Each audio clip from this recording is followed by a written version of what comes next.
Hello दोस्तों, आपका बहुत बहुत स्वागत है मेरे एक और नए व्लॉग में। आज का व्लॉग जो शुरू हो रहा है मॉर्निंग से शुरू हो रहा है। ये मैं छत पे आ गई हूँ। अभी टाइम हो रहा है 6:15 बजे। एक्चुअली क्या है, बच्चों के चल रहे हैं एग्ज़ाम, तो इसलिए वो थोड़ा आज लेट उठेंगे, आज ऑफ है उनका। तो मैं आ गई हूँ छत पर एक्सरसाइज, थोड़ी बहुत एक्सरसाइज करने के लिए। तो आज मेरा डे 1 है एक्सरसाइज का। तो इसलिए मैंने अपने आप को चैलेंज दिया है कि 1 to 30 डेज का देखते हैं कितने दिन कर सकते हैं, कितने दिन मिस हो जाते हैं। क्योंकि क्या होता है, रूटीन बनता है, फिर कुछ ना कुछ ऐसा हो जाता है कि छूट ही जाता है। तो पूरी कोशिश रहेगी चैलेंज को अच्छी तरह से फुलफिल करने के लिए। तो ये मैं पहली एक्सरसाइज जो कर रही हूँ अपने स्टमक को थोड़ा अंदर करने का। एक्चुअली क्या, थोड़ा सा पता ही है हम लोग को पेट बाहर आ जाता है। तो यही है कि पेट कम करने की एक्सरसाइज है। थोड़ी सी मूवमेंट आज मैंने 10 से 15 मिनट की है एक्सरसाइज। बॉडी के हर पार्ट्स को थोड़ा मूव करने की कोशिश की है, थोड़े जॉइंट्स वगैरह।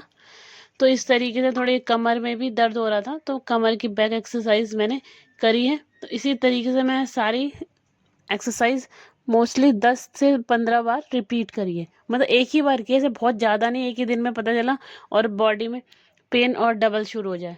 ये थोड़ा सा मुझे सर्वाइकल का इशू है, तो मैंने सर्वाइकल के लिए नेक की तो एक्सरसाइज मैं करती ही हूँ। क्योंकि थोड़ा जब तक गर्दन 2-3 दिन ऐसे ना करो तो फिर पेन हो जाता है, फिर सर दर्द, वो सब चीज़ें, बहुत चीज़ें हो जाती हैं।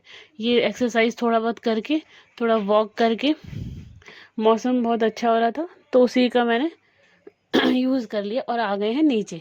अब हो रही है ब्रेकफास्ट की तैयारी। बच्चे उठ चुके हैं, हस्बैंड भी उठ चुके हैं। तो ये आज गोभी के पराठे बन रहे हैं। गोभी के पराठे सबको बहुत पसंद है। तो उस तरह के ये मैंने एक्चुअली क्या डबल करके बना रही हूँ, क्योंकि आलू के तो सिंगल करके ही बनाते हैं, बहुत बड़े बनते हैं। तो इसमें मैं गोभी बहुत ज़्यादा ज़्यादा डालती हूँ, तो उससे थोड़ा सा फटने के चांसेस हो जाते हैं। तो इस तरीके से नॉर्मल गोभी के पराठे बनाए। कल आलू के पराठे बनाए थे, बच्चे वही कह रहे थे कल आलू के पराठे, आज गोभी के पराठे। तो उसी तरीके से पराठे बन गए मेरे। तो अब ये मीठी खा रही है, सबसे पहले यही बैठती है खाने के लिए हमारे घर में।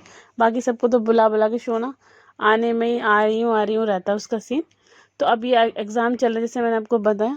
तो थोड़ी देर में बच्चों के साथ बैठी, क्योंकि शॉप पे जाती हूँ मैं 10 बजे। अब पहुँच गई हूँ शॉप पर। शॉप पे क्या है, मैंने कल जैसे बैग दिखाए थे, आज ये बॉटल्स की पिक्चर डालनी थी। तो मैं सोचा कि आपको भी थोड़ा सा दिखा दिया जाए। ये बॉटल्स हैं छोटे बच्चों के लिए, बेसिकली सीपर बॉटल्स हैं, जो मतलब प्रॉपर सीपर पाइप से ना यूज़ करके वैसे चाहिए होता है। कई पेरेंट्स मांगते हैं बच्चों के लिए। तो उसी तरीके से ये बॉटल्स है, होलसेल और रिटेल दोनों का ही मैं करती हूँ। थोड़ा बहुत छोटा सा काम है मेरा, तो वही ये जर्नी चल रही है साथ साथ में। में ये काम है मेरा प्रोफेशन। तो वही बीच में लंच के लिए जाना होता है। घर में ऊपर ऊपर ही है, नीचे ही शॉप है, ऊपर हम लोग रहते हैं। तो ये आपका सेम मिनिऑन्स की बॉटल्स है और छोटे सीपर हैं। बॉटल्स हर तरीके की मिल जाएगी। वैसे टिफ़िन्स भी, ये देखो स्पेस किट के कैरेक्टर वाइज बच्चों की बॉटल्स हैं। कुछ ज़्यादा ही छोटे बच्चे होते हैं, कवर वाली बॉटल्स चाहिए होती है। तो ये दो सारी ही बॉटल हॉट एंड कोल्ड है, 12-12 घंटे रहती हैं। क्वालिटी बॉटल्स की बहुत बढ़िया है।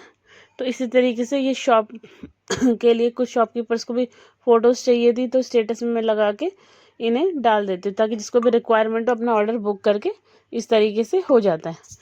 देन वही और दुकान में थोड़ा बहुत काम जो जो होता है, फिर फ़ोटो खींचने का वो करके, देन और भी जो भी है अपना देख देख के उस तरीके से मेरा काम चल रहा है। ये बॉटल है, ये सीपर वाली बॉटल है। तो फिर मैं ये पूरा काम हम ऑफिस का निपटा के शॉप का, देन ऊपर आ गई हूँ। ये है लोहे की कढ़ाई। लोहे की कढ़ाई में खाना बहुत ही टेस्टी बनता है। आयरन आपको पता ही है बॉडी को चाहिए होता है। तो ये छोटी कढ़ाई, तो रेगुलर डेज में मैं इसी को यूज़ करती हूँ। और जब ज़्यादा बनाना होता है तो स्टील की बड़ी कढ़ाई है मेरे पास, जो 3 प्लाई वाली कढ़ाई है, वो है, उसमें चिपकता नहीं है। तो इस तरीके से मैंने सारी तैयारियाँ कर ली है। ऊपर आके मैं ये प्याज चॉप करके रख लिया है, आलू, बैगन की सब्जी बन रही है, तो सब कुछ काट कूट के रख लिया। अब मैंने कढ़ाई में डाल दिया तेल, क्योंकि ज़्यादातर क्या, वैसे हम लोग ये सरसों के तेल में ही खाना बनाते हैं 99%। 1% थोड़ा बहुत रिफाइंड ना के बराबर ही यूज़ होता है, कभी रेयर टू रेयर इस केस में, ताकि हम सरसों का तेल ही यूज़ करते हैं। अब मैंने छौंक दिया, जीरा डाल दिया कढ़ाई में। तो इसी तरीके से अब हम इसमें इस सरसों के थोड़े दाने डाल दिए। फिर वही सेम, जो ज़्यादा मैं मसाले वसाले यूज़ नहीं करती। अब कढ़ाई में तेल गरम हो चुका है, तो अब मैं इसमें प्याज और अपना इसमें जो मैं हरी मिर्च काट रखी थी, इसमें मैंने डाल दिया। अब इसको अच्छे से भून लूँगी। और इसको भूनने के बाद फिर इसमें 1-2 मिनट के बाद मैं कूटा हुआ लहसुन जो मैंने कूट के रखा हुआ था वो इसमें डाल के भून लूँगी। अब थोड़ा प्याज भुन गया है तो मैंने इसमें लहसुन डाल दिया है। लहसुन को भी इसके साथ मैंने भून लिया है मसाले में। फिर इसमें मैंने नमक और हल्दी डाल के उसको भी अच्छे से इसमें भून लिया है। उसके बाद मैंने इसमें टमाटर डाल के मसाले के साथ पका कर ढक के रख दिया ताकि टमाटर अच्छे से गल जाए। फिर टमाटर गलने के बाद ये देखिए टमाटर बहुत सॉफ्ट हो गए, हटा के देखा मैंने प्लेट तो। फिर उसमें मैंने ऐसे ही सब्ज़ी ऐड कर ली, आलू डाल के थोड़ा-सा उसको भी भून लिया। एक स्टेप बाय स्टेप में हर चीज़ भून लिया मैंने इसमें। आलू मिक्स करके फिर उसके ऊपर बैंगन डाल के उनको आपस में मसालों के साथ लिपट लिया और उसको ढक के रख दिया। उसके बाद मैंने साथ में आटा-वाटा गूँध लिया साथ में। साथ प्रोसेस सबके साथ साथ चल रहा है। 8:30 बजे में एक्चुअली मैं आई थी तो सब्जी बन जाएगी प्लस आटा भी गूंद गया और जैसे सब्जी भी तैयार होगी तो रोटी भी रेडी हो जाएगी। इस तरीके से मेरा पूरा डिनर रेडी हो जाएगा साथ में। एक्चुअली क्या है कि हमें टाइम नहीं लगता कि माइंड में सेट है भैया मुझे जाना है ऊपर पहुंच के अपना काम ख़त्म कर लेना है, क्योंकि 8:30 बजे के बाद भी आप अपने लिए भी बहुत अच्छे से टाइम निकाल सकते हो। अब साथ में सब्जी भी पक गई, रोटी होकर फिर ये आटा है।